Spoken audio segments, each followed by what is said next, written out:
Leo nataka nikufundishe jinsi ambavyo unaweza ukaficha kama ni mpenzi wako, au kama kuna mtu ambaye mnaongea vitu vya siri, unaweza ukaficha WhatsApp ili mtu yote asijue.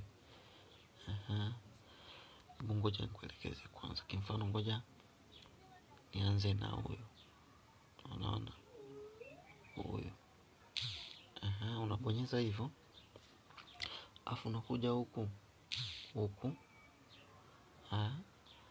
Alafu unabonyeza hapa lock chat hapa.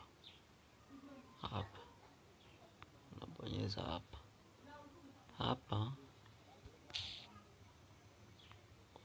Sorry, ngoja. Narudia tena. Okay. Unaweka fingerprint. Okay, ishakubali. Sawa, so unaona huku imeshaleta kialama cha kufuli. Ukibonyeza hivi ukiweka fingerprint, tayari unaona wale ambao nilikuwa